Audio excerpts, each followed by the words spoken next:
아브라함이 애굽에서 그와 그의 아내와 모든 소유와 롯과 함께 네겝으로 올라가니 그가 네겝에서부터 길을 떠나 베델에 이르며 베델과 아이 사이 곧 전에 장막 쳤던 곳에 이르니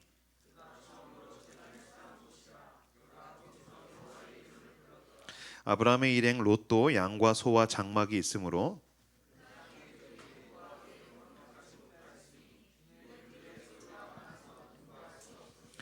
그러므로 아브라함의 가축의 목자와 롯의 가축의 목자가 서로 다투고 또 가나안 사람과 브리스 사람도 그 땅에 거주했는지라.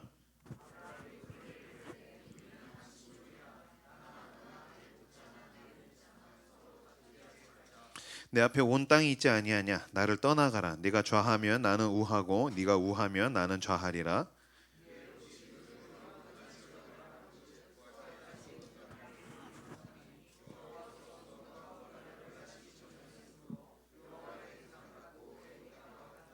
그러므로 롯이 요단 온 지역을 택하고 동으로 옮기니 그들이 서로 떠난지라.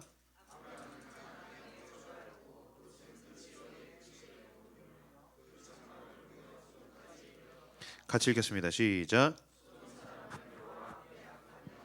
죄인이었더라. 아멘. 1인치의 차이라는 제목으로 함께 말씀을 나누도록 하겠습니다. 어, 라이트하우스 방배 식구분들은 이렇게 이제 우리 박성수 전사님 앞에서 찬양인도 하시니까 늘 보시겠지만 참 저도 이렇게 새삼 보면서 아유 저 전도사님이 평소엔 얼마나 눌렸을까. 우리는 이제 기타 하나만 놓고 전사님께 그냥 막 하시지 않습니까? 근데 오늘 막 그 막 뿜어내는 그 막 에너지와 열정을 보면서 아유 우리 이제 저는 이제 동생이니까 이제 성수라고 하는데 아유 우리 성수가 그동안 많이 눌렸구나 하면서 이렇게 오늘 다 폭발시켜서 너무 좋아 보인다라는 생각을 했습니다. 오늘 1인치의 차이라는 제목으로 말씀 나누도록 하겠습니다. 뭐 간략하게 이제 먼저 오늘 본문 내용을 설명을 드리면 저희가 이제 아브라함 시리즈를 계속 진행했지만 이 부분을 오늘 특히 좀 다뤄야겠다라고 생각해서 이 본문을 들고 왔습니다. 아브라함이 창세기 12장에서 하나님 앞에 이제 부르심을 받아서 메소포타미아 지역에서 가장 큰 도시였던 갈대아 우르를 떠나게 됩니다. 메소포타미아 지역에서 가장 큰 도시였던 그 갈대아 우르에서 살고 있던 아브라함을 하나님이 불러내서 나그네로 살게 하십니다. 여러분 우리가 아브라함 시리즈를 쭉 했지만 다시 여러분들이 아브라함에 대해서 묵상하면 묵상할수록 우리가 이 도시에서 내가 어떻게 살아야 되는가에 대한 묵상들을 더 많이 하게 됩니다. 특히 이제 우리 리더라든지 저랑 같이 팀 켈러의 복음과 삶으로 도시에서의 그리스도인에 대한 묵상들을 하는 분들은 더 많이 깊이 있게 묵상하게 되겠지만 하나님이 도시에서 정착해서 성에서 살고 있던 사람을 뭐로 불렀냐면 노마드, 나그네로 불러내었습니다.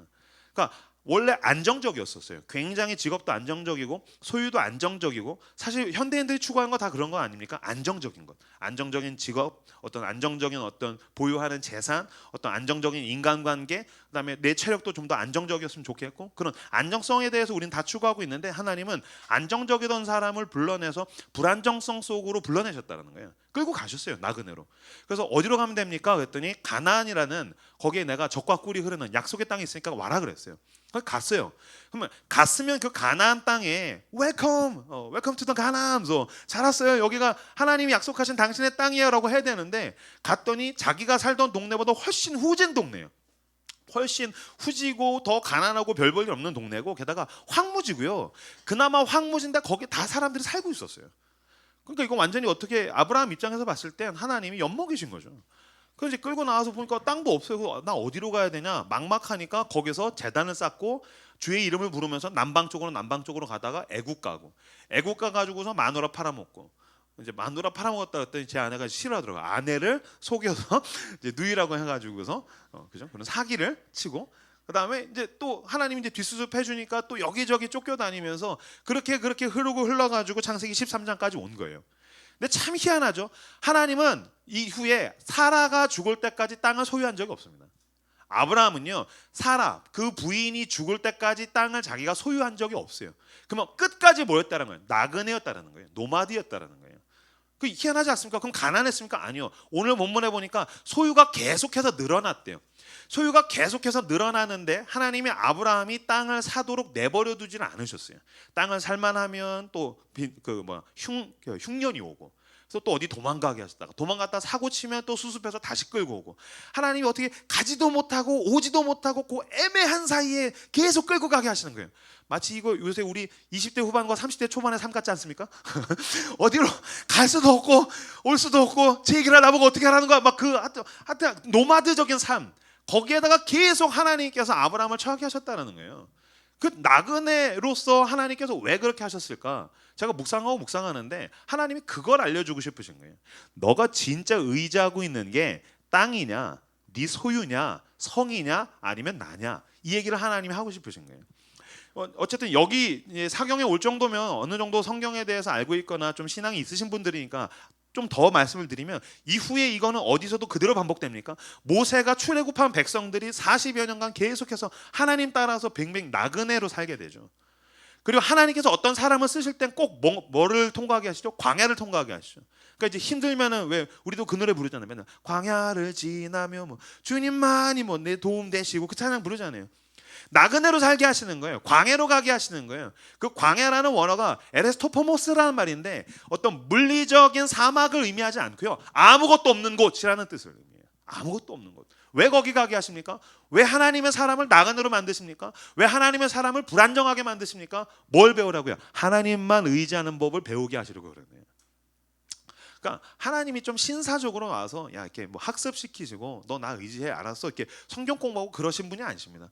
분명히 그분이 우리한테 이렇게 체화되기를 원하시는 거예요. 그러니까 그분은 우리가 삶으로 세상에 믿을 만한 게 하나도 없구나. 그래서 참 희한하죠. 믿을 만한 인간이 생기면 그 인간이 뒤통수를 치고 믿을 만한 뭔가가 생기면 그게 내 발등을 찍고 교회에서도 동역해서 할 만하면 그 새끼가 등에다가 하면서 칼을 찌르고 그죠? 왜 우리가 그런 일을 반복하게 되는 걸까요?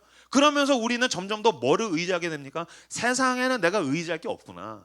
세상에 의지할 게 없구나. 하나님만 의지하는 법을 배우게 된다는 것입니다. 그래서 소유가 많은데도 불구하고 끝까지 아브라함이 하나님의 뜻을 알아들은 것 같아요. 그래서 이제 나그네로 살죠. 나그네로. 여러분들이 어떤 불안정성 가운데 있을 때에 내가 세상에서 열심히 노력하고 열정을 발휘해서 어떤 하나님의 나라에 대한 복음의 영향력을 나타내기 위해서 노력한 건 좋지만 만약에 당신이 추구하는 삶의 목적이 누구도 뒤흔들 수 없는 안정성이라고 한다면 그것은 성경적인 원리는 아닐 수 있다는 것입니다. 성경적인 원리는 아닐 수 있다는 것입니다. 오늘 본문에서 보면은 소유가 많아졌어요. 나그네인데도 불구하고 하나님이 동행하셔서 복의 복을 하나님이 주셔가지고 아브라함이 소유가 많아졌고 롯도 그 조카 롯도 같이 소유가 많아졌어요. 롯이 소유가 많아졌어요. 그래서 둘이서 싸웠다라는 거예요. 왜냐면 이제 둘이 이제 유목민이지 않습니까? 유목민이면 이제 양을 쳐야 되니까 우르르르 양을 데리고 가다가 보니까 그 목자들끼리 이제 충돌하는 거죠. 야, 내가 먼저 왔어. 야, 내가 먼저 왔어, 이 새끼야. 뭐 내가 먼저 왔어. 하면서 이제 서로 싸우는 거죠. 야, 내 땅이야. 뭐 네가 샀냐? 뭐 우리 양이 먼저 먹어야지. 뭐 같이 먹어. 그래서 이제 싸우는 거죠. 서로 다투니까 안 되겠다. 갈라지자. 그래서 아브라함이 와가지고서 야, 롯, 니네 목자랑 우리 목자랑 싸웠어. 이게 사실 처음은 아닐 겁니다. 여기 성경에 기록됐으면 이게 한두 번 싸운 일은 아닐 수 있는 거예요. 왜냐하면 한 번 싸웠는데 성경에서 기록했을 리가 없어요. 그런 일이 계속해서 반복됐다는 거예요. 그래서 아브라함이 참다가 도저히 안 되겠다. 아무리 조카지만 이거 너무 버릇이 없네. 그래서 롯 불러다 놓고 너 어떻게 할 거야? 너 동으로 가면 내가 서로 가고 너가 서로 가면 내가 동으로 갈게. 좌하면 우하고 우하면 좌할게. 그런 이 무슨 뜻입니까? 이 속뜻이 있잖아요. 너 어떻게 할 거야? 너 가. 동으로 갈 거야? 그럼 내가 서로 갈게. 너 좌로 갈 거야? 내가 우로 갈게. 그럼 어떻게 해야 됩니까? 직장 생활할 때 어떻게 해야 돼요? 직장인들 어떻게 해야 되면 제가 잘할게요. 저희가 목자들을 이렇게 잘 단속시키겠습니다. 이렇게 가야 되잖아요. 직장인도 안 그래요? 일하려면 나가 하면 예 감사합니다 하고 집에 가요. 일하실 때 직장에서 팀장님이나 대표가 와가지고 뭐야 일을 이런 식으로 해? 일하면 집에 가. 예 감사합니다. 안 그래도 집에 너무 가고 싶었어요. 그래서 그러지 않잖아요. 그 얘기예요 지금. 너 좌로 가면 내가 우로 갈게. 그러면 삼촌 제가 잘못했어요. 숙부 우리 애들이 젊어가지고 이들이 그 때문에 일을 그지같이 했네. 삼촌 한 번만 용서해 주세요. 아니야 너 가. 어디로 가? 그러면 삼촌이 선택하세요. 그럼 삼촌이 가면 전 따라갈게요. 저는 그런 식으로 얘기해요. 홍 목사님이 너 어떻게 할까? 목사님이 가시면 제가 따라가리이다. 그렇게 하는 거 이게 인생 사는 거 아닙니까? 그죠? 이게 사회생활이잖아요. 그렇게 해야 되는데 이놈이 어디로 갈래? 그러면 저는요 여기가 좋아 보이네. 이리로 갈게요. 싸가지 없는 거죠. 진짜 딱 봤는데 거기가 애굽 같고 동쪽에 있는 요단 쪽이 풀이 많은 거예요. 저 여기 갈게요. 이 진짜 나쁜 새끼 아닙니까? 삼촌이 여태까지 키워줬어요.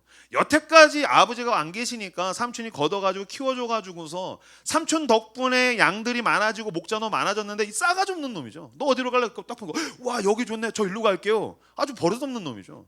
그 이제 글로 갔는데 성경에서는 뭐라고 했냐면은 거기서부터 흐르고 흘러가지고 결국엔 어디로 갔더라? 소돔까지 가게 됐다라고 이야기하고 있어요. 자, 본문을 볼까요? 자, 10절 10절에서 12절까지 10절에서 12절까지 말씀 같이 한 목소리로 읽겠습니다. 시작.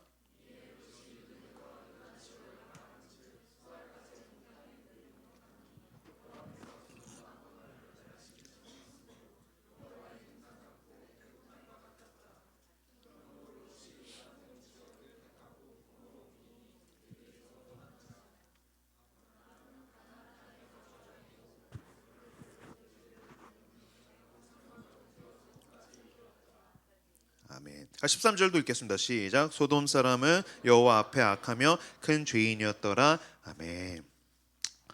결국에는 딱 보니까 롯이 와 여기가 좋아 보여. 동쪽이 좋아 보여. 요단 땅 쪽이 좋아 보여. 거기서부터 처음에 선택하고 흐르고 흘러가지고 결국엔 어디 갔더라? 소돔까지 갔더라. 목적지가 어디였냐면 성이었습니다. 성. 왜? 처음에는 더 좋은 환경, 더 경제적으로 나의 도움에 어떤 부의 도움이 될 것 같은, 더 돈이 될 것 같고, 더 즐거움이 될 것 같고, 고생을 덜 할 것 같고, 이게 나를 더 편리하게 만들어주는 것 같고, 이게 내가 어쨌든 사는데 훨씬 더 유익할 것 같은 그런 쪽으로 계속해서 흘러가다가 보니까 결국엔 어디로 갔냐면 가장 큰 성읍이었던 소돔으로 가게 됐다는 거예요.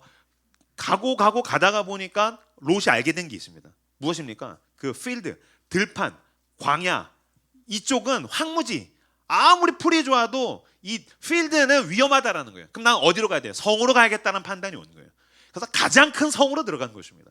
그때부터 롯의 롯의 머리와 가슴 속에는 뭐가 있냐면 난 이제 성에서 살 거야라는 생각이 있습니다. 그게 뒤에서 어디서 한 번 더 나오냐면 소돔과 고모라가 심판으로 작살나지 않습니까? 완전히 작살납니다. 그래서 이렇게 롯이 가족만 겨우 챙겨가지고 부인하고 두 딸을 데리고서 도망을 갑니다. 도망가다가 그 부인은 뒤를 돌아봐가지고 소금 기둥이 되죠. 도망갔는데 어디로 갔는지 아십니까? 소알 성으로 갑니다. 처음에 천사가 어디를 지시합니까? 산으로 가라고 합니다. 산으로 가라. 너 성에 갔다가 이 꼴하지 봤다.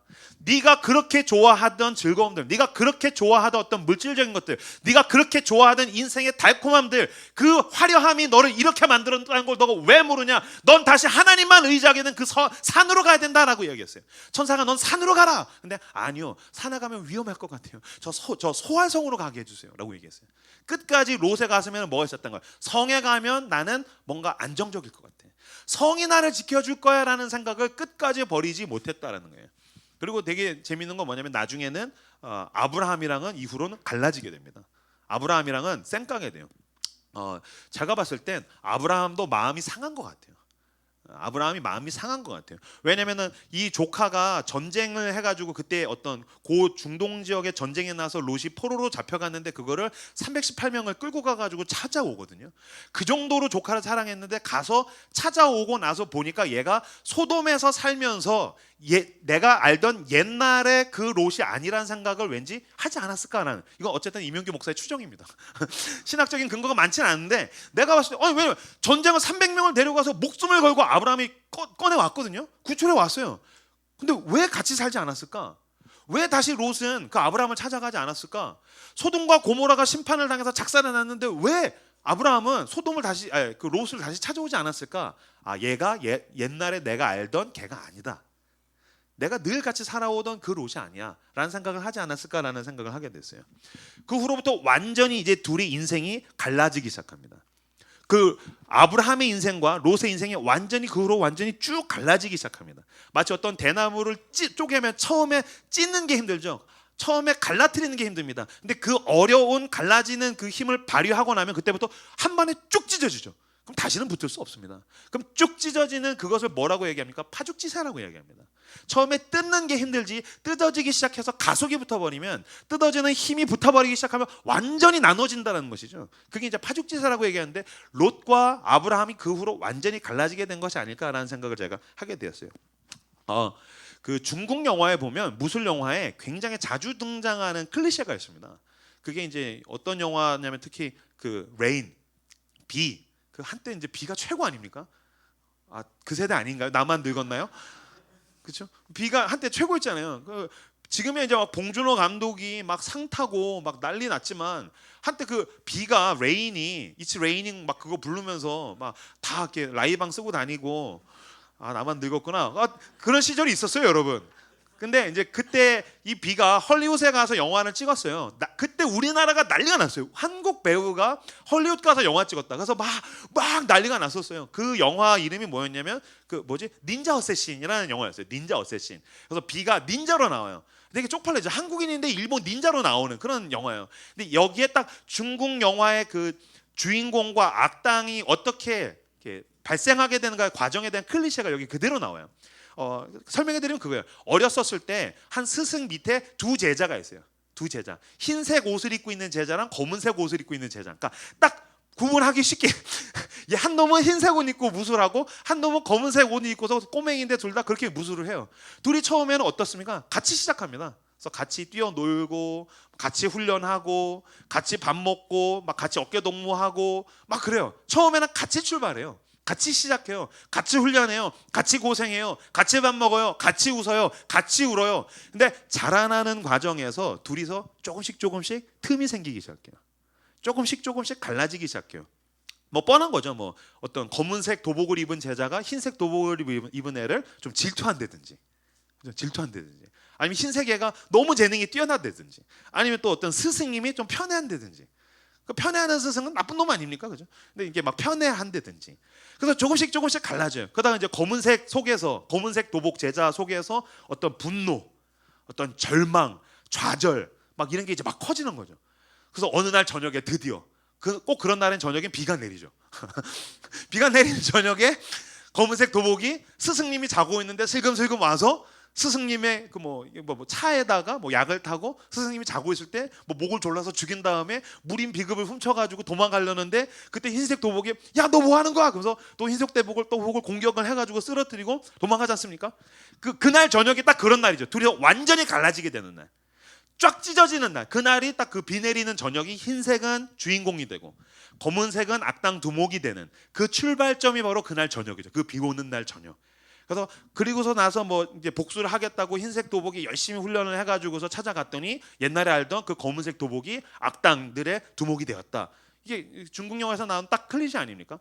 제가 오늘 본문을 묵상을 하는데 정확하게 이거 같아요. 무엇입니까? 창세기 12장에서 여러분, 하나님이 부르실 땐 처음에 출발이 같았다고요. 우리는 하나님이 아브라함을 부르셨다라면 기억하지만, 하나님이 아브라함을 불러셨을 때 그 메소포타미아에서 가장 큰 성이었던 그 갈대아 우르에 살던 롯도 삼촌을 따라갔어요. 출발점이 같았어요. 같이 시작했어요. 같이 고생하고요. 같이 눈물 흘리고, 같이 양치고, 같이 밥 먹고, 같이 비 맞고, 같이 그렇게 여정을 떠난 거예요. 같이 애굽에 가고, 같이 목숨의 위협을 당하고, 같이 늘 같이 갔어요. 근데 어느 순간인가 조금씩 틈이 벌어지기 시작한 거예요. 그리고 오늘 본문이 딱 그 지점이에요. 그 비 오는 날 저녁, 검은색 도복이 스승을 죽이고서 도망가던 그날, 둘이서 완전히 갈라지게 되는 그 기점, 그 포인트, 그게 바로 오늘 창세기 13장이에요. 드디어 롯이 난 저쪽으로 가겠습니다, 삼촌은 절로 가십시오. 그래서 둘이서 갈라지게 되었다. 그래서 롯은 흘러서 어디로 들어갔다고요? 소돔. 어쨌든 그 동네에서 가장 큰 성이었던, 자기가 예전에 살았던 그 갈대아 우르를 닮았던 그 소돔, 그러나 그거보다 더 크고 더 화려하지만 더 죄악으로 가득했던 그 소돔으로 들어가게 되고, 지금 아브라함은 어디 있는지 다시 한번 여러분 읽어보시겠습니까? 아브라함은 12절 같이 읽겠습니다. 12절 읽겠습니다. 시작.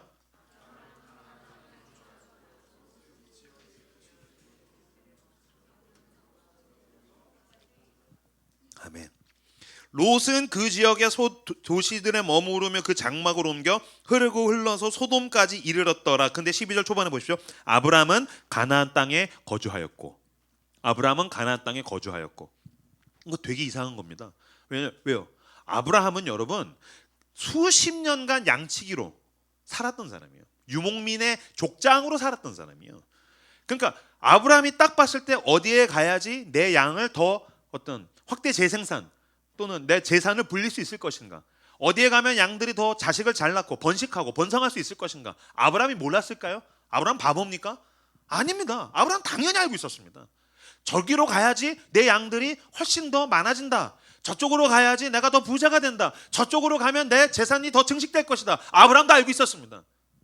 오케이, 얘가 내 뒤통수를 치고 저쪽 갔으니까 그럼 내가 그 차선책이라도 내가 가야겠다는 생각을 아브라함이 안 했을까요? 했을 것입니다. 바보가 아닙니다. 아브라함이 제가 지난주에 얘기했지 않습니까? 계산을 못해서 가만히 있는 것이 아닙니다. 아브라함도 계산기가 돌아가는 사람이었다는 것입니다.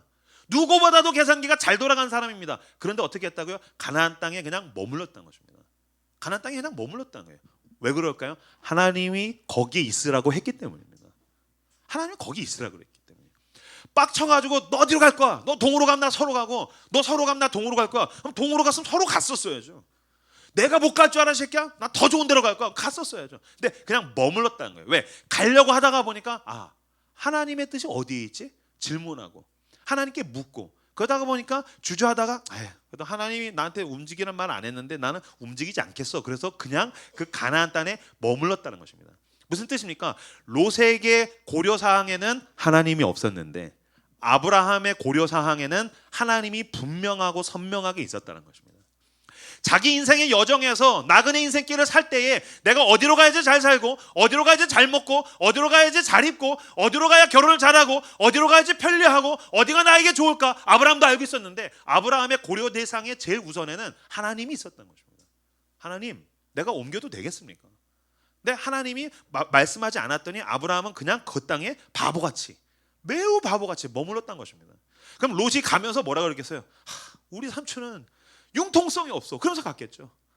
삼촌, 그러니까 가나안 사람들 삼촌 무시하는 거예요. 그러고 갔겠죠. 삼촌, 사람이 그렇게 순박하게 살아서 어떻게 하려고 그래요? 아유, 삼촌이 세상 물정을 모르시네. 얘기하다 보니까 다 제가 듣는 얘기네요. 이 목사님이 세상 물정을 모르시네. 목사님이 순박해. 목사님, 그래서 세상을 어떻게 살라고 그래요? 세상 사람도 우리가 계산기가 안 돌아가는 바보인 줄로 압니다. 왜? 나는 하나님의 약속의 땅에 가나안에 자꾸 머물러 있으려고 하니까. 근데 롯이 가면서 아유, 삼촌이 그러니까 안 되는 거예요. 그래서 내가 삼촌이랑 같이 안 있는 거야 하고서 소돔으로 갔다는 거예요. 갔더니 롯은 슈퍼 리치가 되고 아브라함은 망했습니까? 롯이 망했습니다. 롯이 망했습니다. 거기에 멸망이 왔습니다. 심판이 왔습니다.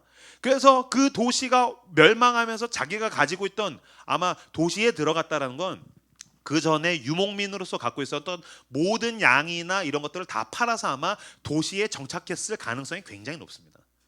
그런데 그 도시가 불벼락을 맞아서 심판을 당하면서 무일푼으로 나왔습니다. 무일푼으로 나와서 소활성에 들어갔다가 흐르고 흘러서 나중에 창세기 19장에 가면은요, 그 동굴에 들어갑니다. 딸 둘을 데리고서 동굴에 들어갑니다. 근데 롯의 어떤 재앙은 여기서 결말이 나옵니다.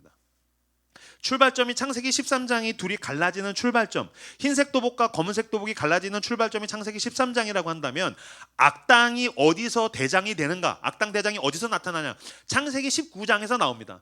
롯이 도망가서 딸 둘을 데리고서 동굴에 들어갔는데 딸 둘이서 고민하기 시작한 거예요. 왜? 자기가 살던 소돔에 있는 모든 남자가 죽어버렸거든요. 누구 빼고? 롯 빼고, 우리 아버지 빼고 모든 남자가 죽어버린 거예요. 그러니까 딸들이 고민하겠죠.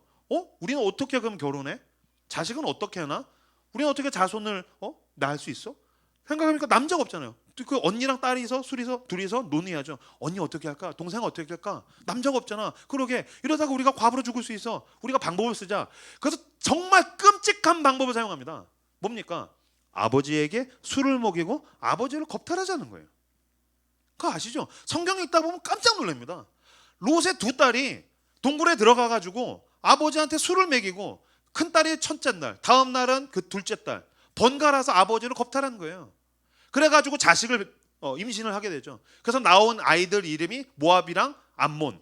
나중에 여러분, 모압이랑 암몬은 이스라엘의 가장 큰 원수입니다.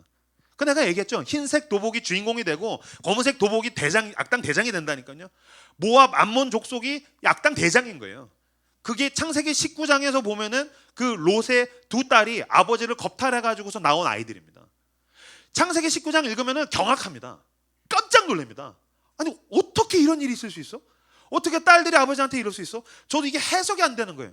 왜냐면 내가 현대인의 윤리관이 있지 않습니까? 현대인의 어떤 도덕적 관념이 있지 않습니까? 이해가 안 돼요. 이걸 어떻게 풀어야 되지? 고민하고 성경을 다시 창세기를 그 아브라함의 이야기들, 롯의 이야기들을 쭉 읽다가 보니까 제가 알게 된 게 있어요. 아, 내가 왜 이걸 이해를 못했는지 알겠더라고요. 롯의 두 딸이라고 이해하려고 하니까 이해가 안 돼요. 아브라함과 연관이 있는, 아브라함에 연관되어 있는 그 연관 검색어로서 롯의 두 딸이라고 이해하니까 이해가 안 돼요. 근데 이렇게 이해하면 이제 이해가 될 겁니다. 롯의 두 딸은요, 여러분, 소돔 사람입니다. 롯의 두 딸은 소돔 사람이에요. 무슨 말이냐면 소돔에서 살아서 소돔에서의 사람들의 가치관이 익숙해졌고 소돔 사람처럼 생각하고 소돔 사람처럼 말하고 소돔 사람처럼 입맛이 익숙해진 사람인 거예요. 김치 못 먹어요. 뭐 이런 거 되는 거예요. 한국인인데 김치 못 먹어요. 우리 엄마 김치 좋아해요. 난 못 먹어요. 이렇게 되는 거예요. 그럼 미국에서 오래 살면 겉으로는 한국인인데 아메리칸이지 않습니까? 아메리칸이잖아요. 그런 거예요. 얘네는 소돔 사람인 거예요. 소돔 사람이 어떤 사람입니까? 하나님의 두 천사가 심판하겠다고 소돔 들어왔더니 이게 천사인데 키 크고 멀끔하고 잘생겼거든요. 그러니까 그 동네에 있는 남자들, 늙은이나 아이들이나 남자들이 쳐들어와서 롯의 집에서 어떻게 했어요? 저 두 남자 내놔라. 우리가 겁탈하겠다. 강간하겠다. 동성애하겠다. 그게 소돔 사람 아닙니까? 그러니까 롯의 두 딸도 그 동네에서 살아온 사람이에요. 그 동네에서 십수년을 살았어요. 머리부터 발끝까지 소돔 사람인 거예요. 그러니까 소돔 사람이니까 소돔 사람처럼 생각한 거구나. 소돔 사람이니까 소돔 사람처럼 문제를 해결하려고 한 거구나. 소돔 사람으로서 이 문제를 해결하려면 어떻게 하면 됩니까? 내가 원하는 게 있을 때는 수단과 방법을 가리지 않고서 하면 된다. 이건 지극히 소돔 사람적인 거죠. 그렇죠? 왜? 내가 원하는 남자 천사가 저기 있어. 그럼 내가 강간할 거야. 내가 즐거울 수 있다면 나 상관없어. 하나님이고 뭐가 없어. 내가 주인이야. 이게 소돔 사람의 방식 아닙니까? 근데 정확하게 그 두 딸들이 아버지고 뭐고 나는 어쨌든 망했잖아. 소돔 사람이 없잖아. 그러니까 나는 아버지한테 이렇게 넘어가겠어. 그 죄의 결과가 창세기 19장에서 나오는 것입니다. 그리고 더 가면 모압과 암몬족이라고 그랬죠. 이 두 딸로부터 나온 아이들이 모압 족속이랑 암몬 족속인데 얘네가 그 섬기는 신 이름이 몰렉입니다. 말락이라고도 하고 몰렉은 어떤 신이냐면 대가리는 황소고 몸은 사람인데 큰 신상이 손을 이렇게 두 팔을 벌리고 있습니다. 그러면은 1년에 한 번씩 아무런 죄를 짓지 않았을 것 같은 갓난 아기를 그 신상의 손에다가 올려놓습니다. 밑에서는 아궁이를 불을 떼 가지고 그 신상을 수천 도까지 뜨겁게 올려놓습니다. 그러면 그 아기를 손에다가 올려놓으면 아기가 뜨거워서 굴러 떨어지면은 그 신상 몰렉 신상 가슴은 그거예요. 장작, 그러니까 뭐라 그래?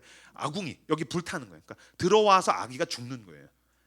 인신 제사를 드리는 종족이었어요. 암몬, 모압은 인신 공양, 인신 제사를 드리는 애들이에요.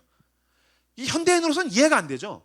어떻게 인신 제사를 드릴 수가 있나? 어떻게 갓난 아기를 데리고서 인신 제사를 드릴 수가 있나?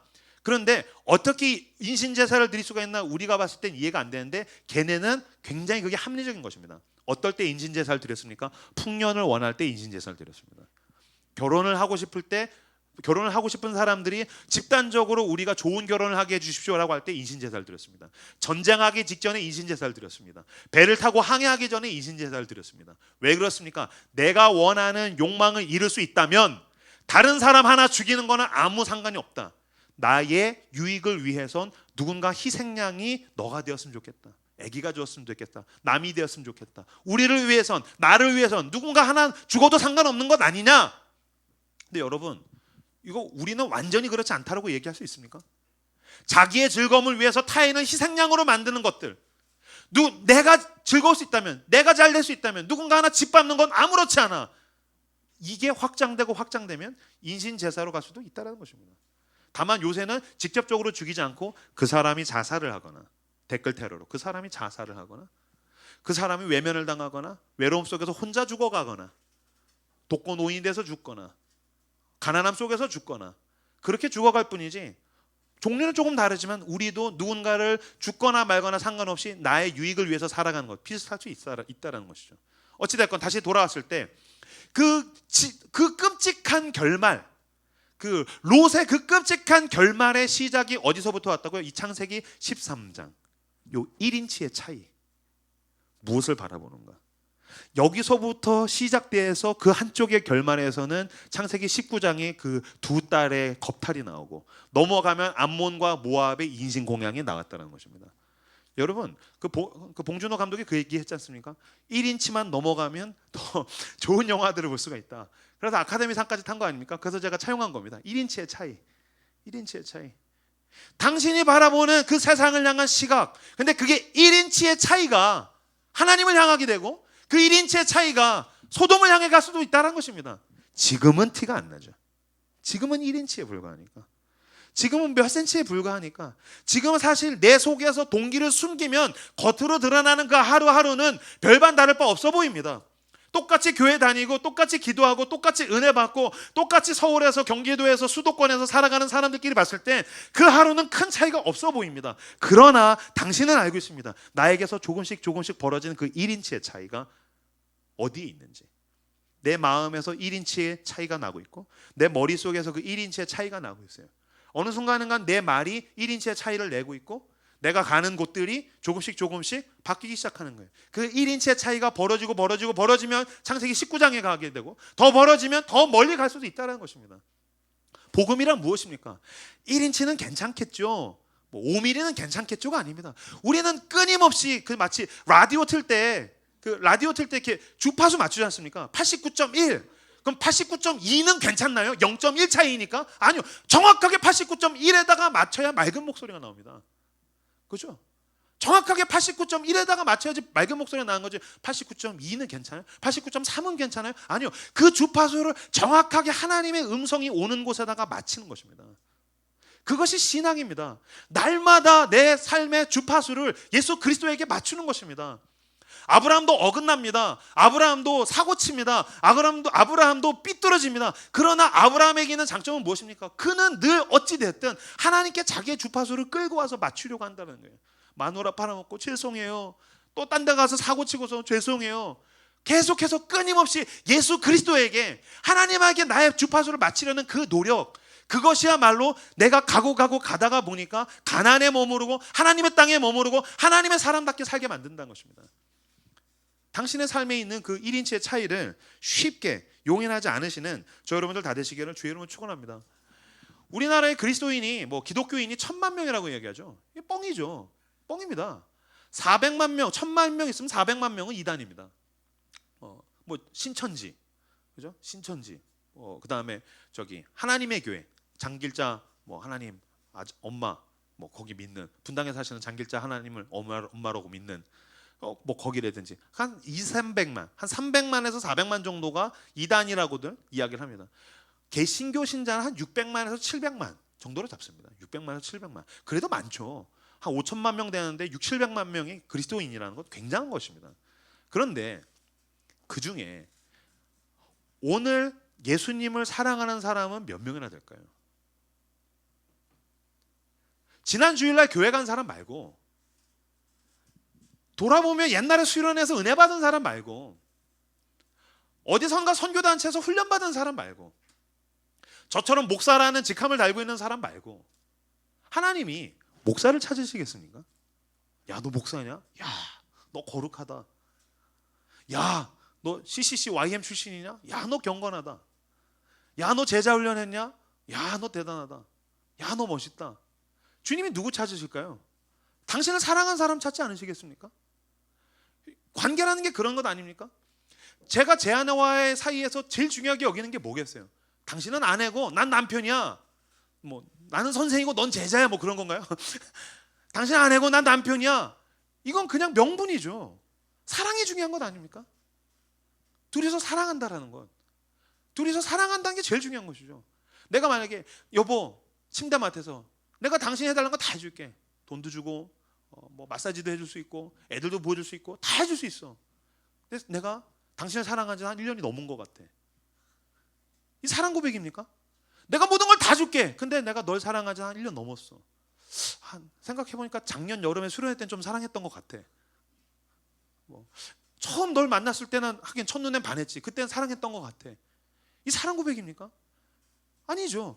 오늘 어떻게 사랑하느냐가 중요한 것이겠죠. 인간관계도 그럴진데 하나님과의 관계가 어떻게 이게 아닐 수 있습니까? 신앙이란 무엇입니까? 하나님과의 관계입니다. 오늘 설교 제목, 우리가 이 사경의 주제를 천국이 그들의 것이며라고 지었습니다. 천국이 그들의 것이며. 누가 천국에 가겠습니까? 누가 천국에 갈까요? 아주 간단합니다. 예수를 믿는 사람이냐, 어떤 자격이나 세례를 받아야 되냐 말아야 되냐, 아니요. 하나님을 사랑하는 사람이 가는 겁니다. 하나님을 사랑하는 사람이 하나님의 집에 갑니다. 제가 작년에 수련회 때 부천에서 집회를 하는데 한 고3 그 날라리 녀석이 와가지고 저한테 따지더라고요. 보니까 머리는 똑똑한 놈이에요. 공부를 안 해서 그렇지. 목사님, 저 따질 게 있어요. 뭔데? 왜 예수를 안 믿으면 천국에 못 가요? 왜 예수 안 믿으면 천국 못 가요? 그러더라고요. 그래서 제가 물었어요. 너 어디 사냐? 저 부천이요. 그럼 너 부천에 집이 있지? 예. 자, 그럼 부천에 사는 사람들이 만약에 100만이라고 치자. 그럼 100만 명 중에서 너네 집에 놀러 올 수 있는 사람의 조건, 너네 집에 놀러 올 수 있는 사람의 조건이 뭐겠어? 자, 내가 두 가지 얘기해 줄게. 자, 첫 번째, 부천에서 제일 착한 사람. 두 번째, 부천에 있는 네 친구. 뭐겠어? 그랬더니 당연히 제 친구죠. 그러면 야, 부천에서 제일 착한 사람 왜 니네 집 못 와? 부천에서 제일 착한 사람인데 왜 니네 집 못 와? 당연하죠. 모르는 사람인데요. 당연해. 천국은 하나님의 집이야. 하나님이랑 친한 사람이 죽어서 하나님의 집에 가는 거야. 그렇죠? 천국이 누구의 것입니까? 하나님이랑 친한 사람이 가는 것입니다. 하나님을 사랑하는 사람, 그의 삶 가운데서 부지런히 하나님을 사랑하던 사람, 너무너무 사랑해서 딱 죽어서 딱 갔는데 예수님이 그렇게 얘기하지 않으시겠어요? 야, 넌 날 닮았어. 너무너무 예수님을 사랑해서 예수님을 닮은 사람, 너무너무 하나님을 사랑해서 하나님을 닮은 사람. 내일 설교의 주제가 그겁니다. 하나님을 닮아간 아브라함. 100여 년을 하나님이 나그네로 끌고 갔더니 아브라함이 누굴 닮았어요? 하나님을 닮았어요. 그 아버지 하나님을 닮았어요. 자세한 건 내일 이 시간에. 오늘 또 오고 내일 사경에 안 오실 수 있지만 이제 농담으로, 누가 하나님의 나라에 가는 것입니까? 누가 하나님의 사람입니까? 예수를 사랑한 사람. 주님이 그 사람을 찾으신다는 것입니다. 주님께서 그걸 물으시는 것입니다. 네가 나를 사랑하느냐? 제가 저에게 있는 가장 큰 함정은 무엇입니까? 제가 목사라는 것입니다. 저에게 있어서 그리스도인으로서 저에게 있는 가장 큰 함정은 저는 목사라는 것입니다. 두 번째, 저는 그래도 나름 바쁘게 사역 다니는 약간은 이름이 있는 목사라는 것입니다. 세 번째 장애물은 뭘까요? 저는 욕심이 있는데 더 열심히 사역해서 더 유명한 목사가 되고 싶어진다는 게 저에게 있는 그리스도인으로서의 함정입니다. 여러분, 제가 목사라는 것, 또는 제가 어디에 집회 1000명을 가든 1년에 집회를 100번이 아니라 300번, 500번을 하든 그게 나의 영혼에 아무런 도움이 되지 않습니다. 요만큼의 도움도 되지 않습니다. 내가 저녁에 그냥 하나님, 전 하나님께 나아가고 싶어요 라고 큐티책을 펴는 것만큼도 도움이 되지 않습니다. 내가 내 무릎을 꿇고 침대 맡에서 주님이라고 눈을 감고 감는 시간에는 주님이 나의 영혼 가운데 소통하시며 그 은혜가 나에게 부어지는 것을 느끼지만, 내가 집회를 바쁘게 다닌다는 게 나의 영혼에 아무런 도움이 되지 않는다는 것입니다. 나야말로 가장 거짓말을 하기 좋은 사람입니다. 활발한 목사가 되면 믿음이 좋은 줄로 사람들도 속고요, 나도 나를 속이기 때문입니다. 전혀 도움이 되지 않아요. 오히려 아무도 나를 안 찾아줘도 내가 그냥 주님을 원해서 주님을 찾을 때, 주님을 너무너무 사랑해서 주님을 부르면서 나아갈 때, 그때는 주님이 함께 하신 것 같았어요. 근데 그 사이에 다른 장애물들이 껴들어오다가 보니까 어느 순간인가 활발하게 사역은 하고 이름은 나는 것 같은데 예수님과 나와의 관계는 멀어져 있는 거예요. 제가 페이스북에도 포스팅을 했어요. 얼마 전에 그 경험을 제가 했어요. 차를 타고서 저녁 집회를 마치고 꽤 이름이 있는 큰 교회에서 집회를 마치고 탁 나옵니다. 그러면은 큰 교회에서 집회를 하면 할수록 그 존경을 많이 받습니다. 내가 늘 얘기하잖아요. 여러분만 나를 무시해요. 라이트하우스만 나를 무시해. 난 나가면 모든 사람이 나를 다 좋아하는데 니네만 나를 무시해. 그 이제 큰 교회에서 설교를 딱 하고 나면 막 장로님이랑 나와가지고 목사님, 목사님 왔습니다. 막 손들부터 어머 목사님면서 예 괜찮아요. 막 그러고 그냥 갑니다. 뭐 아니면 전 이제 설교하면 이렇게 인사하고 그냥 쓱 나오거든요. 딱 나와서 이제 차를 탁 타고서 쫙 제가 뭐 머리도 이렇게 뭐 바르고 이제 그러니까 뭐 쭉 이제 근사하게 집을 딱 돌아오는데 저희 집 동두천의 입구에 들어와서 쭉 근처에 왔는데 제가 어렸었을 때 자전거를 타던 그 뚝방길을 지나갔어요. 제가 29, 30, 31 때 저녁에 아무것도 할 일이 없으면 혼자 자전거를 타던 그 뚝방길을 차를 타고서 지나가는 거예요. 근데 맞아, 여기 뚝방길 내가 옛날에 자전거 타던 데지 라는 생각을 했더니, 왜 추억이라는 게 어떤 추억의 장소 같은 데 가면 어떤 추억의 냄새, 추억의 맛, 추억의 장소 가면 그때의 내 모습이 이렇게 탁 생각날 때가 있잖아요. 저도 나 여기 뚝방길에서 자전거 탔었지, 멋있게 운전을 하고 이제 음악을 틀어놓고 창을 열어놓고서 그러고 있는데 저쪽에서 그 30살 때 이명규가 막 자전거를 타고 오는 것 같은 거예요. 제가 포스팅에 써놨지만 저 29, 30, 31 때 진짜 찌질했습니다.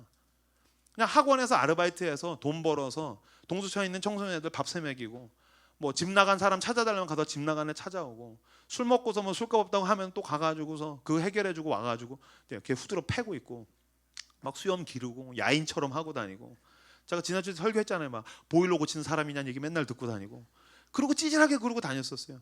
그러다가 뭐 여자친구도 없고 6년째 솔로고, 제 친구들은 이제 막 직장에서 자리 잡아 가는데 나는 나중에 뭐가 되는 걸까? 나는 어떻게 되는 걸까? 에라 모르겠다. 할 거 없으니까 뭐 연애도 못하고, 친구들은 다 서울에 있고, 그러니까 밤 한 9시, 10시 되면 자전거, 낡은 자전거 하나 끌고서 이어폰 꽂고서 이제 자전거를 타는 거예요. 달빛을 맞으면서 막 자전거를 타요. 그럼 이어폰에는 제가 그 당시에 너무나도 사랑하고 존경하던 목사님들, 뭐 하용조, 참 안타깝지 뭐 그때 정말 좋아했었어요. 홍정길 목사님, 뭐 그런 사람들, 뭐 옥하는 목사님, 김동호 목사님, 그런 목사님들의 설교를 이어폰에다가 딱 MP3에다가 꽂아놓고 이제 막 자전거를 타는 거예요. 그럼 이제 10시, 11시 넘어가면 한적하니까 사람 하나도 없거든요. 그럼 찬양 들었다가 설교 들었다가 그럼 막 마음이 뜨거워지잖아요. 막 마음이, 아까 막 찬양할 때 저 막 마음이 뜨거워지잖아요.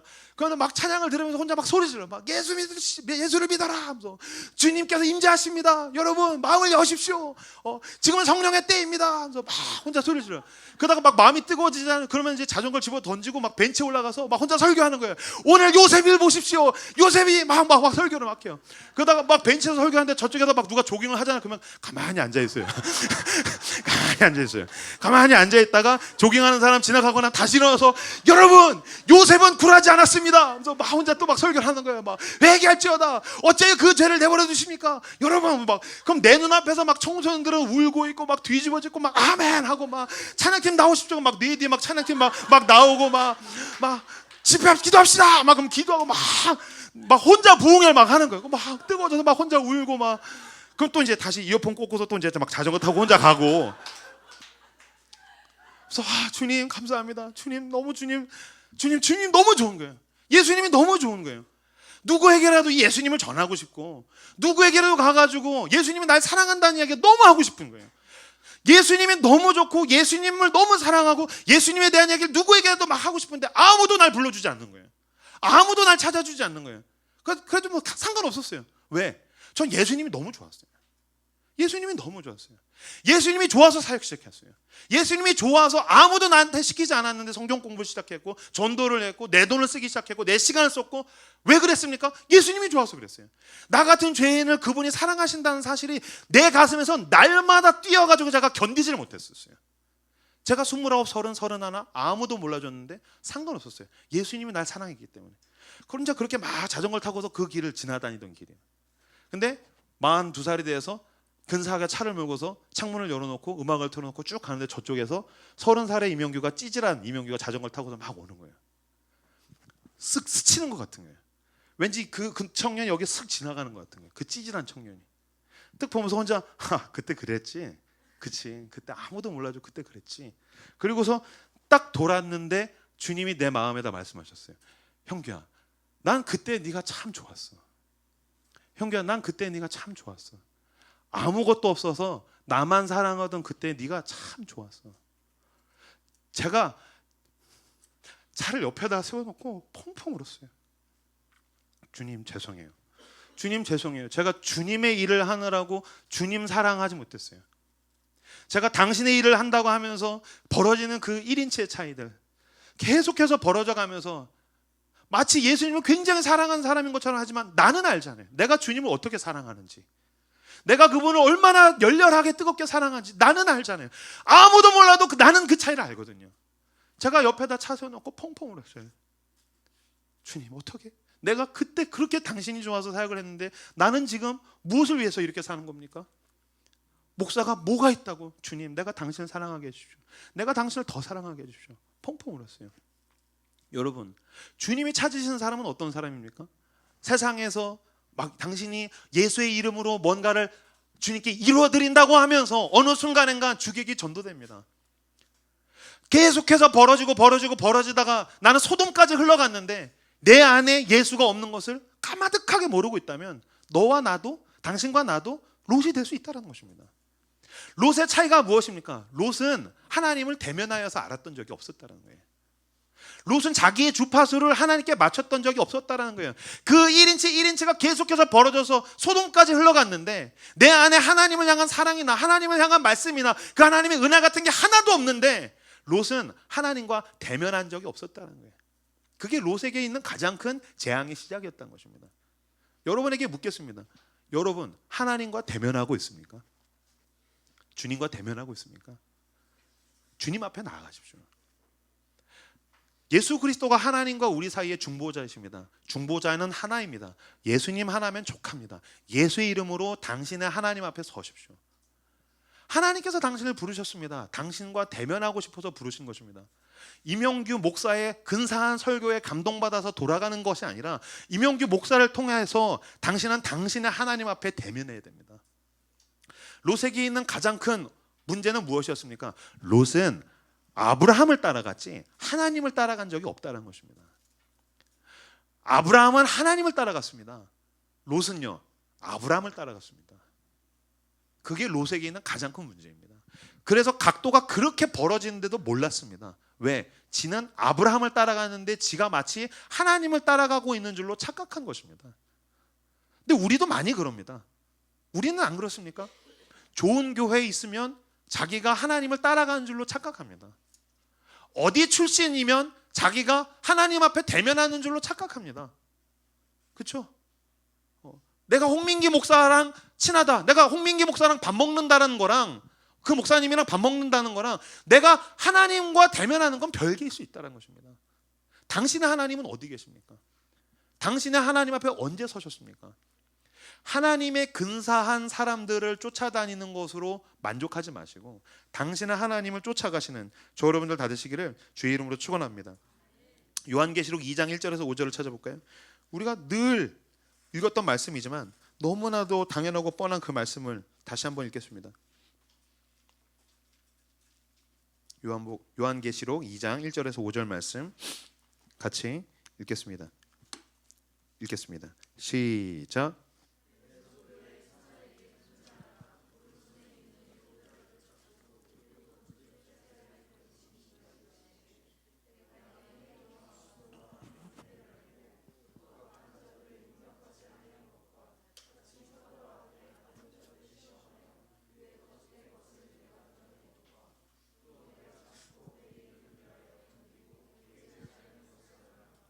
그러나 너를 책망할 것이 있나니 너의 처음 사랑을 버렸느니라. 그러므로 어디서 떨어졌는지를 생각하고 회개하여 처음 행위를 가지라. 만일 그리하지 아니하고 회개하지 아니하면 내가 네게 가서 내 촛대를 그 자리에서 옮기리라. 아멘.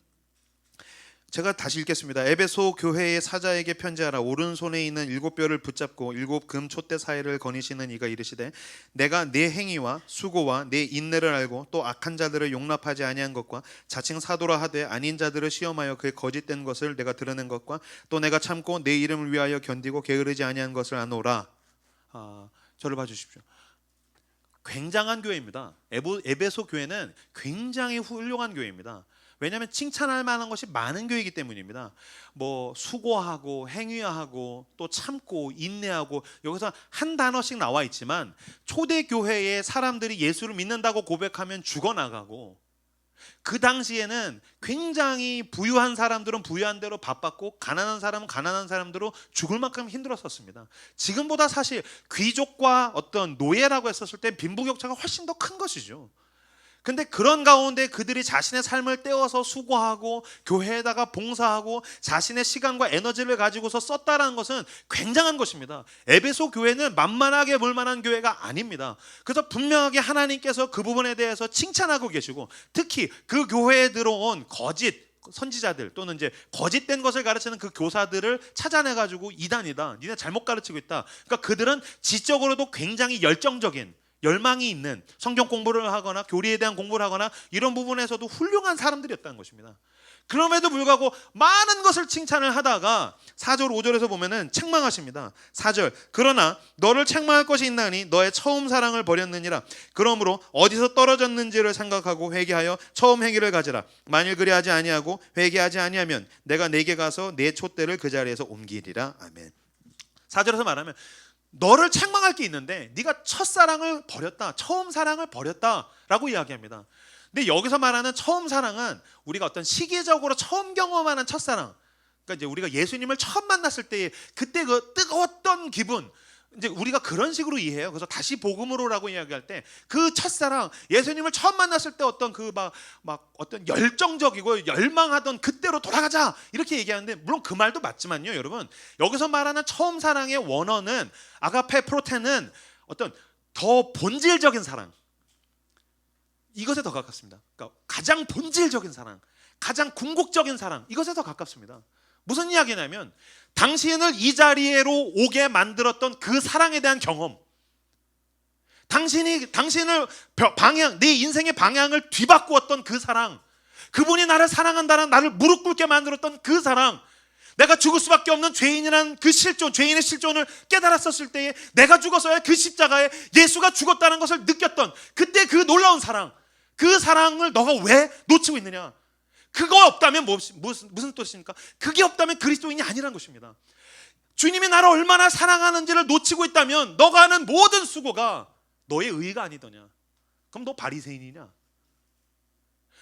그 사랑의 모든 원동력이 되지 않는다면, 그래서 내가 교회에서 한 모든 것을 통해 나를 드러내고 싶고 억울하고 내가 손해보는 것 같고 나는 개고생하는데 안 하는 사람 보면 손가락질하고 싶고, 왜냐면 그 사랑의 원동력이잖아요. 전 여러분들이 새벽에 기도하기를 원합니다. 전 여러분들의 성경을 계속해서 탐독하기를 원합니다. 전 여러분들이 열정적인 사역에 뛰어들기를 원합니다. 그러나 그 원동력은 무엇입니까? 주님이 나에게 주신 그 사랑 아닙니까? 주님이 좋아서 기도하고 주님이 좋아서 성경을 읽고, 그래서 성경을 읽을 때마다 나를 향한 그분의 막 말씀이 내 심장을 막 두드리고, 그분의 사랑을 내가 주체하지 못해서 내 돈을 누군가에게 쓰고, 그분의 사랑을 내가 주체하지를 못해서 내 시간을 누군가에게 쓰고, 누군가가 외면을 하는데 또 포기하지 않고 또 찾아가서 또 사랑을 하고, 또 외면을 당하면 또 다른 사람에 찾아가서 또 헌신을 하고, 그거 누가 말리겠어요? 원동력이 내게 있지 않는데, 원동력이 나의 목적에 있지 않는데, 그분의 사랑의 원동력이 되었을 때에 모든 수고와 모든 행위와 모든 인내와 모든 참은 것, 그것이 어디로 갑니까? 고스란히 나를 사랑하신 주님의 영광으로 갑니다. 근데 그 사랑을 놓치면서부터, 그 크리스토를 놓치면서부터 지가 드린 오병이어의 도시락만 아까운 거예요. 내가 주님한테 이렇게 했는데 이거 뭐야? 어떻게 주님이 내 인생을 이렇게 엿먹일 수 있어? 그런 것만 보이는 거예요. 그 사랑 앞에 회복돼야 되는 것입니다. 그 사랑 앞에 돌아가야 되는 것입니다. 1인치 차이들이 계속해서 벌어져서 당신이 그 사랑을 어디에다 떨어뜨려 놓았는가를 다시 한번 곰곰이 생각하고, 당신이 할 수 있는 모든 수단과 방법을 다 쓰십시오. 뭐 이거 하십시오, 저거 하십시오, 솔루션을 준다기보다 당신이 할 수 있는 모든 수단과 방법을 다 쓰십시오. 생각해 보십시오. 내가 어떻게 해야 주님의 사랑을 회복할 수 있을까? 조금만 생각하면 내가 해야 될 것들에 대한 구체적인 방법들이 나올 수 있습니다. 그렇죠? 그리고 제가 사랑하면 방법을 찾고 사랑하지 않으면 핑계를 찾습니다. 그럼 내가 주님을 사랑하기 위해서 내가 어떻게 해야 될까? 방법을 찾게 되는 것입니다. 근데 왜 우리는 핑계를 찾을까요? 사랑하지 않으니까요. 돌이키라는 겁니다. 계속해서 벌어져서 떨어뜨렸던 그 주님의 사랑을 찾기 위해서 고민하고 찾아가고, 그래서 결국엔 그 내 마음에 담으십시오. 그게 막 터져 나오면 와, 결국에는 하나님이 우리를 얼마나 사랑하시는지를 한 명 한 명에게 다시 공유하자. 주님이 지혜를 주셔가지고 제가 그 교제, 새신자 교제, 또 리더들은 복음과 삶, 그래서 하루 종일 그거 준비하려다가 보니까 하루 종일 저는 복음에 대한 묵상만 하는 거예요. 맨날 복음에 대한 이야기만 하고. 제가 얼마나 많이 설교했겠습니까? 제가 얼마나 많이 성경 공부했겠습니까? 제가 얼마나 많이 그 책을 읽었겠습니까?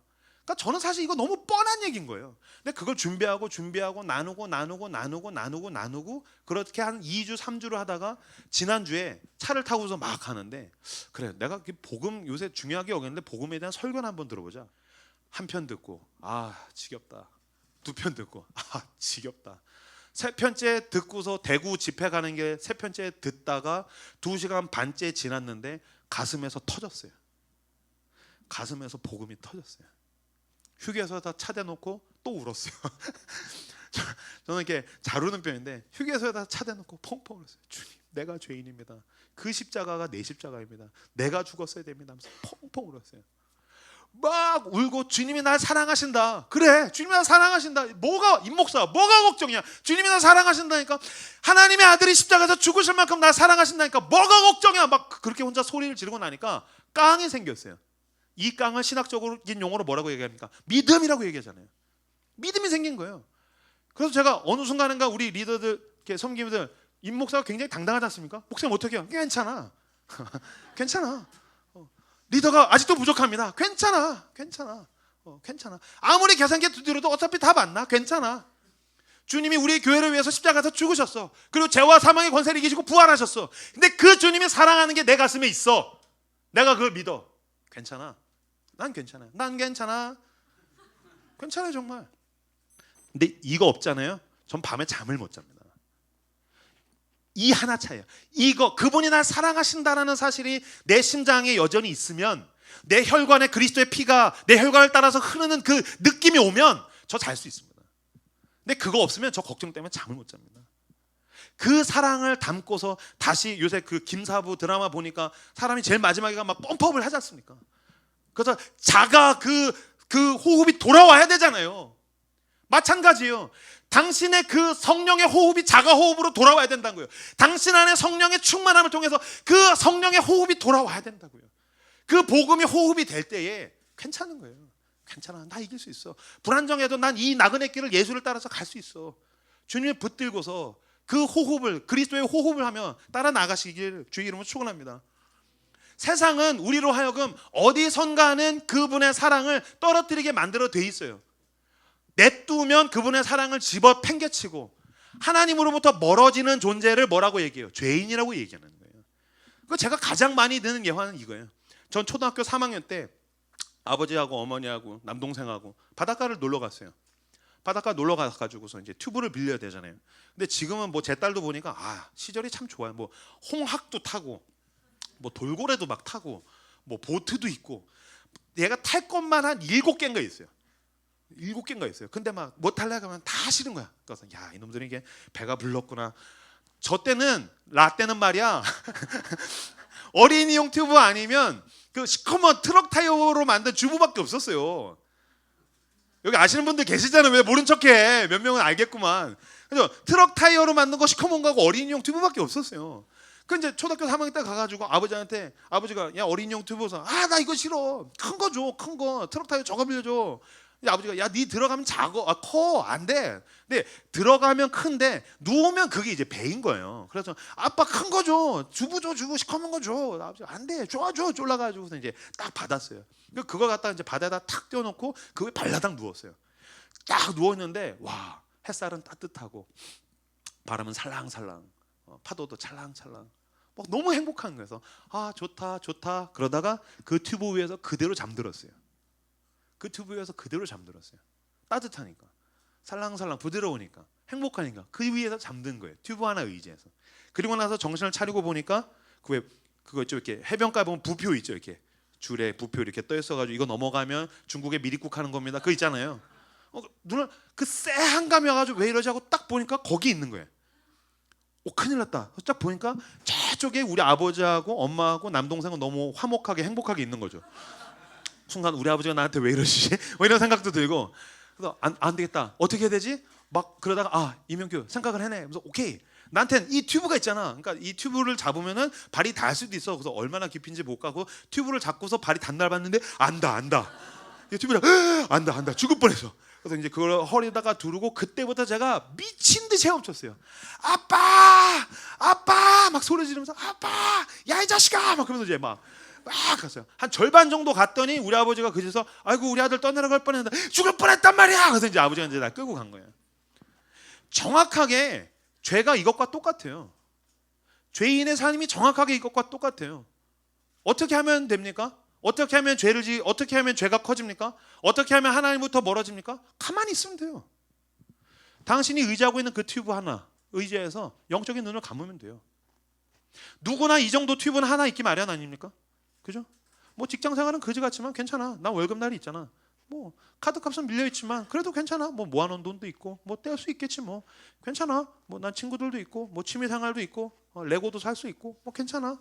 뭐 카페도 있고 괜찮아. 난 괜찮아. 의지하고 있는 튜브가 있어요. 난 적금을 들고 있으니까 뭐 회사 때려쳐도 실업급여가 있으니까 뭐 굶어 죽지는 않겠지. 그래도 뭐 우리 집 흑수저기는 해도 괜찮아. 나무젓가락은 아니니까. 그러면서 당신이 의지하고 있는 튜브가 있어요.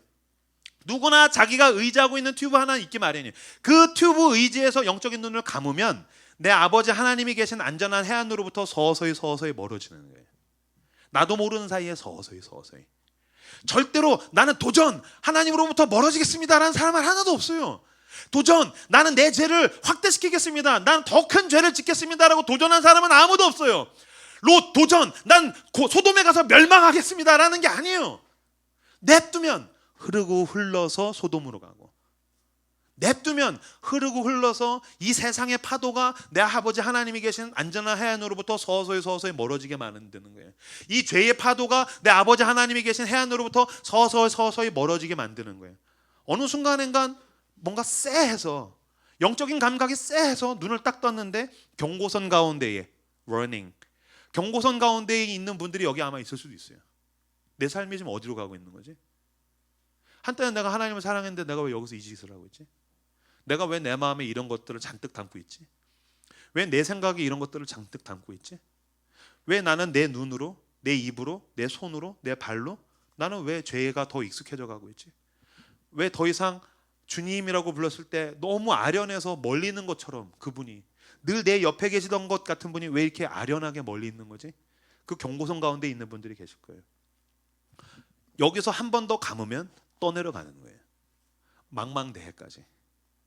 세상의 그 망망대해 어디를 돌아봐도 내가 다시 돌아가서 손을 뻗을 만한 그 하나님의 나라의 육지, 그 주님의 그 고향, 본향, 그 땅이 보이지 않는 망망대해 한가운데까지 떠내려갈 것을 두려워해야 되는 거예요.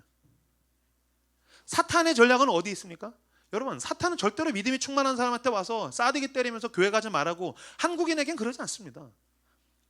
영적인 눈을 감게 하는 거예요. 나도 모르는 사이에 서서히 떠내려가게 만드는 거예요. 이깟 튜브 하나 의지해가지고. 그리고 그 죄의 망망대해, 세상의 망망대해 한가운데 갔을 때 내가 그 튜브만 의지하고 있는 거를 한 방에 찌르면 당신이 몰락한다는 것을 사탄은 정확하게 알고 있는 것입니다. 그리고 만약에 당신이 의지하면서 당신의 죄를 키워간다라면 그것은 더할 나위 없는 재앙이 될 것입니다. 순식간에 인생 자체가 몰락하고 폭망할 수 있기 때문입니다. 그죠? 우리는 한순간에 몰락하는 사람을 봅니다. 세상에서 가장 튼튼한 튜브를 가지고 있다가 한순간에 몰락하는 사람을 봅니다. 그렇죠? 승리가 한 방에 망했습니다. 사탄이 죄의 망망대해 한가운데까지 끌고 가서 튜브를 송곳으로 쑤시면 그걸 누가 당하겠습니까? 승리는 얼마나 튼튼한 튜브를 가지고 있었습니까? 우리나라에서 가장 튼튼한 튜브 아닙니까? 그 나이대에선. 그죠? 위대한 승칩이었어요.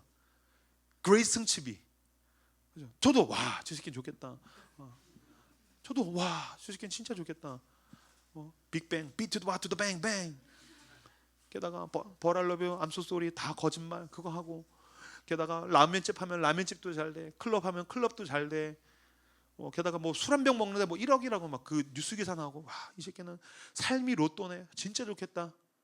근데 그깟 튜브 하나 의지해서 자기가 자기 안에 있는 죄를 키워갔어요. 자기가 그 인맥들을 믿기 때문에 자기 속에 있는 죄를 키워갔어요.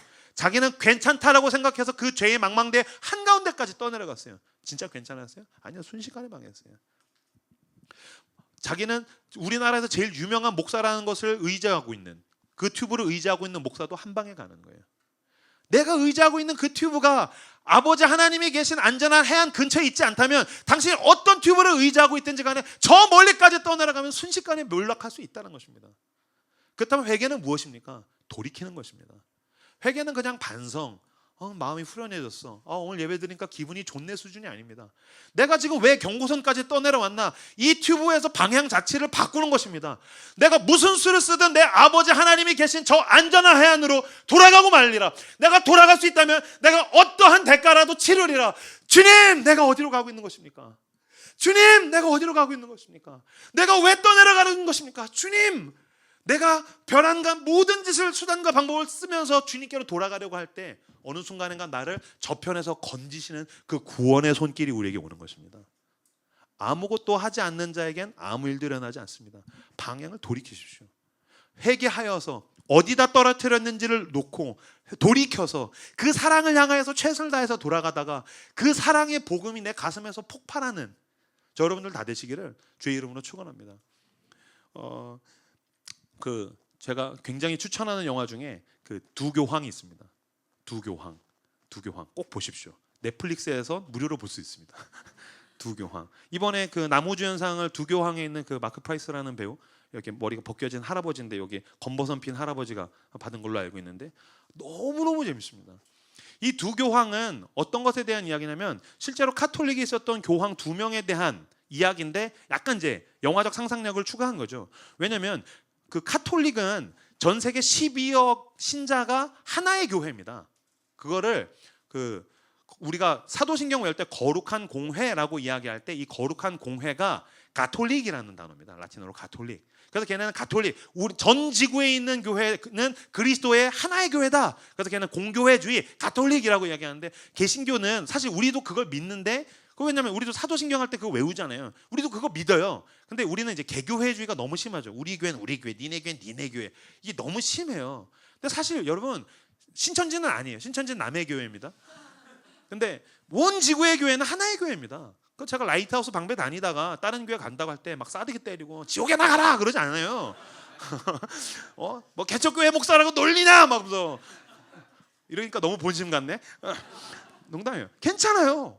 그렇죠? 정통 교리를 가진 교회는 다 좋은 교회입니다. 가십시오. 가세요. 저 우리 교회에서 예수 믿고 다른 교회 가시기를 바래요. 조금 바래요. 아주 조금 바라는 거예요. 근데 너무 많이 가면 안 되는데, 그죠? 괜찮아요. 공교회니까.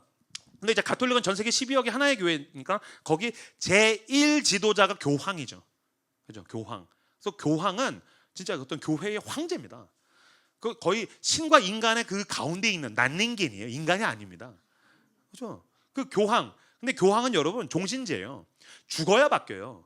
종신제인데 지금 있는 교황은 프란치스코 교황이고 그 전 교황이 베네딕토거든요. 프란치스코 교황은 그 보셨죠? 페이스북에 돌아다니는 거, 누가 일본 아줌마가 이렇게 손 잡아 당기니까 막 아파 아줌마, 그 교황이 손바닥 때리는 장면 안 보셨구나. 그 교황이 프란치스코 교황이에요. 지금 전 세계에서 인기가 너무 많잖아요. 근데 그 전에 베네딕토 교황이 죽었어서 바뀌어야 됐는데 베네딕토 교황 안 죽었는데 바뀌었어요. 무슨 말이에요? 베네딕토 교황이 사임했어요. 이건 충격인 게 카톨릭 2000년 역사상 단 2번밖에 없었어요. 그러면 제일 최근에 언제 있었나요? 700년 전에 있었고 베네딕토예요. 그렇게 2번 있었어요. 그러니까 이거 어마어마한 역사적 사건이에요. 여러분 참고로 하나 더 말씀드리면 제1대 교황이 누군지 아십니까? 모르시는구나. 베드로입니다. 예수님의 제자 그 베드로가 1대 교황입니다. 그래서부터 베드로로부터 쭉 2000년이 왔다라고 이야기하는데 그 2000년 동안 두 교황 딱 그 베네딕토하고 그 전에 700년 전하고 그 2명밖에 없어요. 그 베네딕토가 이제 자기가 사임을 한 것에 대한 영화예요. 또 사임했었을 때 막 바티칸에서 음모가 있다, 뭐 누가 외압을 넣었다, 마피아가 개입했다, 별의별 얘기가 많았었어요. 저도 그때 신문기사 봤어요. 왜냐면 말이 안 되는 거니까. 야, 어떻게 교황이 사임을 하냐, 별일을 다 본다. 저도 그랬거든요. 그래서 이 감독이 이 2명 살아있는 교황 둘을 한 방에다 넣어놓고서 둘이서 대화하는 것을 영화적 상상력으로 만들어낸 영화가 두 교황이에요. 그래서 베네딕토 교황이 그 이제 흰색 교황이 입는 그 옷을 딱 입고서 그 프란치스코는 추기경이에요. 교황 바로 밑에 있는. 그 교황 후보가 이제 추기경인데 프란치스코 추기경을 불러서 방에서 둘이서 대화를 해요. 둘이서 이제 대화를 하면서 무슨 얘기를 하냐면은 프란치스코한테 베네딕토 교황이 이보게 프란치스코 예 교황님 이제 나는 교황 안 할 거야. 깜짝 놀래요. 무슨 소리입니까? 나 이제 교황 안 할 거야. 너가 교황해. 안 됩니다. 말도 안 되는 소리 하십니다. 그런 일은 없습니다. 아니야. 700년 전에 한 번 있었다는 걸 너도 알고 있잖아. 난 안 할 거야. 교황 네가 해. 그랬더니 이 프란치스코가 자기가 얼마나 죄인인지에 대한 이야기를 해요. 저는 교황 자격이 없습니다. 저는 아르헨티나에서 군부 독재 때 제 친구들이 다 죽어나가고 고문당하고 잡혀나갈 때 저는 그거 외면하고 고발한 사람입니다. 저는 부끄러움 있는 사람입니다. 저를 용서해 주십시오. 전 교황할 수 없습니다. 그러면서 추기경이 교황 앞에다가 무릎을 꿇고 고해성사를 합니다. 그러니까 이제 카톨릭은 회개할 때 그 고해성사라니까. 그래서 저를 용서해 주십시오, 파더. 고개를 숙이고서 고해성사를 해요. 오케이, 성부 성자와 성령의 이름으로 너의 죄를 사하노라. 그리고 이제 일어난 다음에 그래도 네가 해야 돼. 그러면서 이제 교황이 얘기해요. 그래도 네가 해야 돼. 나는 교황 안 할 거야. 그러면서 이제 자기 얘기를 해요. 내가 교황이 된 다음에 교황청에 문제들이 터졌어. 어떤 신부가 수십 년 동안 아동들을 성추행한다라는 보고들이 올라왔고 돈에 대한 문제들이 터져 나왔어. 그거 사실 내가 다 알고 있었는데 이거 내가 그냥 사실 교황 자리를 지키고 싶어서 덮었어. 내 교황 자리에 이게 위협이 될 것 같아서 내가 교황으로서 손해보는 게 싫어서 내가 교황으로서 손가락질 당하는 게 싫어서 나 이거 그냥 내가 알았는데 그냥 지나가고 덮었어. 그러면서 얘기해요. 그런 걸 어떻게 그만두십니까? 살아가시면서 교황으로 살아가시면서 그것들을 해결해 가셔야 됩니다. 더 좋은 교황이 되셔야 됩니다라고 프란치스코가 얘기하니까 이 베네딕토 교황이 너무나도 멋있는 얘기. 임형규가 그리스도인으로서 앞으로 평생 마음에 담고 싶은 얘기를 합니다. 화를 버럭 내면서 그만! 내가 왜 모르겠어. 그러나 난 안 할 거야. 내가 주님 앞에 부르심을 받은 날 이후로 늘 내 옆에 계시던 그 주님이 더 이상 계시지 않는 것 같단 말이야. 늘 내 옆에서 그 음성을 들려주시던 분의 음성이 더 이상 들리지 않는단 말이야. 난 하지 않을 거야. 너가 해. 그리고 훅 가버리는 거야. 제가 얼마나 울었는지 몰라요. 교황이 뭐가 중요해? 늘 나를 불러주신 그날 이후로 늘 내 옆에 계시던 그 주님이 더 이상 느껴지지 않아. 늘 나한테 그 음성을 들려주시던 그분의 사랑이 느껴지지 않아. 나 이거 필요 없어. 교황직을 때려치고 그는 그리스도인으로 살기로 선택해요. 그래서 자기가 초를 켰는데 어느 날 촛불이 그 연기가 위로 올라가지 않고 땅으로 떨어지더래요. 하나님이 왠지 이 현상이 하나님이 나의 기도와 나의 것들을 아직 받지 않으시는구나. 내 죄가 막고 있으니까 내가 주님과 이렇게 관계가 끊어졌구나라는 현상으로 자기가 왔다라고 이야기를 하거든요. 마지막 장면에 맥주 마시면서 이제 축구를 봐요. 베네딕토 교황이랑 프란치스코 교황이랑 막 보는데 저쪽에서 쭉 카메라가 빠지면은 둘이서 맥주를 마시면서 막 축구를 응원을 하고 있고 저쪽에서 촛불의 연기가 막 위로 올라가요. 여러분, 당신의 사랑이 어디에 떨어졌습니까? 그 사랑을 찾기 위해서 할 수 있다면 당신이 할 수 있는 어떠한 대가라도 치를 수 있겠습니까? 목사의 자리, 교황의 자리, 내 봉급, 내 직장, 내 삶, 내 사회적 지위, 창피한 게 뭐가 중요합니까? 우리가 진짜 두려워야 될 것은 수치스러운 것, 폭로되어서 내가 망신당하고 내가 손해보는 것이 아니라 내 아버지 하나님이 계신 해안으로부터 멀어지는 것을 두려워해야 되는 것입니다. 정말 우리가 두려워해야 될 것은 바로 그것입니다. 내가 예수의 사랑으로부터 멀어지는 것입니다. 그분의 사랑이 더 이상 느껴지지 않는 것입니다. 껍데기로는 경건하고 거룩한데 더 이상 내 안에 주님의 사랑이 더 이상 아무런 느낌이 없다면 당신은 이제 무릎 꿇고 돌이켜야 됩니다. 그리고 주님 앞에 나아갈 때 주님의 놀라운 은혜가 충만하게 될 줄로 믿습니다. 당신에게 있는 그 예배가 회복되기를 원합니다. 당신이 기도할 때에, 당신이 주님을 찾을 때에, 당신이 마음으로 주님 앞에 집중을 할 때에 그분의 음성이 들려지기를 원하고 그분이 당신을 얼마나 사랑한지를 막 느껴지기를 원하고 내가 삶의 자리에 나갈 때에, 내가 직장을 갈 때에, 내가 연인을 만날 때에, 내가 가족을 만날 때에, 내가 삶의 자리 가운데서 친구들을 만날 때 그 자리에 나와 동행하시는 그 예수님이 느껴진다면 그것이야말로 그리스도인으로서 당신이 가질 수 있는 가장 커다란 축복일 것입니다.